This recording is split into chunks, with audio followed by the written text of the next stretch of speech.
brought to you by Silver Pumps. Top quality और consistent performance के लिए सिर्फ सिल्वर पंप्स नाम याद रखना। देखिए, ये एक अनकॉन्स्टिट्यूशनल बिल है। इस बिल में हमारी संविधान ऑलरेडी, हमारा कॉन्स्टिट्यूशन हमें अपने अपने रिलीजियस अफेयर्स को मैनेज करने की पूरी स्वतंत्रता देता है। भाजपा ये बिल केवल एक मकसद से लेकर आई है कि किसी भी तरह से प्रॉपर्टी को हथियाना है और अपने पूंजीपति मित्रों में बांटना है। बोर्ड मेंबर्स को वक्फ बोर्ड, भाजपाइयों को वो वक्फ बोर्ड मेंबर्स बनाना है ताकि वो ये कर पाए। और ये पहला अटैक भले ही वक्फ प्रॉपर्टी पे हुआ है, पर ऐसे ही ये गुरुद्वारों की, मंदिरों की, सबकी प्रॉपर्टी हथियाएंगे। मुझे उम्मीद है कि सुप्रीम कोर्ट एक हिस्टोरिक रॉन्ग को डेफिनेटली जल्द करेक्ट करेगी। मामला है आम आदमी पार्टी के खिलाफ। कल वीरेंद्र सचदेवा ने प्रेस कॉन्फ्रेंस की थी। एक आरटीआई के हवाले से उन्होंने कहा कि अरविंद केजरीवाल जिस घर में रहे, सिक्स फ्लैग स्टाफ जिसे बीजेपी शीश महल कहती है, उस पर करोड़ों रुपए खर्च हुए केवल मेंटेनेंस में। पहले वो लोग आरोप लगाते थे कि उसके रिनोवेशन पे खर्च हुआ। वो मेंटेनेंस को लेकर उनका दावा है कि करोड़ों रुपए खर्च हुए, हर महीने करीब 30 से 31 लाख रुपए उस पर खर्च हो रहे हैं। देखिए, वो झूठ बोल रहे हैं, वो उसी पुराने आरोप को एक नई पैकेजिंग दे रहे हैं। मैं भाजपा से कहना चाहूंगी कि दिल्ली की जनता ने आपको चुना, अब आप अरविंद केजरीवाल जी को गालियां निकालनी छोड़ दें। इससे दिल्ली का डेवलपमेंट नहीं होगा।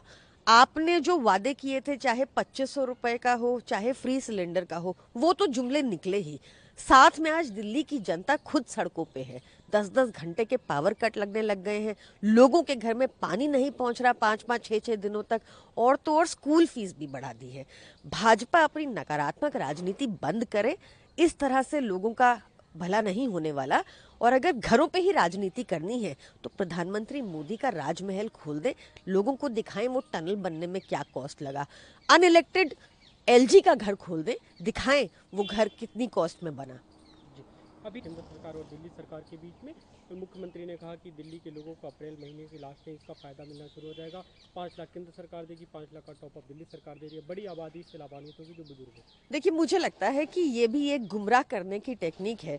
आप बताइए, बड़ी आबादी कैसे बेनिफिट ले पाएगी इस स्कीम का, जब दिल्ली में ऑलरेडी अराउंड 3.5 टाइम्स ज्यादा नेशनल एवरेज से पर कैपिटा इनकम है। अरविंद केजरीवाल जी की सरकार ने इंश्योर किया था कि Delhi one of the most developed states in the country है और सबकी प्रति व्यक्ति आय ही इतनी ज्यादा है कि वो आयुष्मान भारत से एक्सक्लूड होंगे।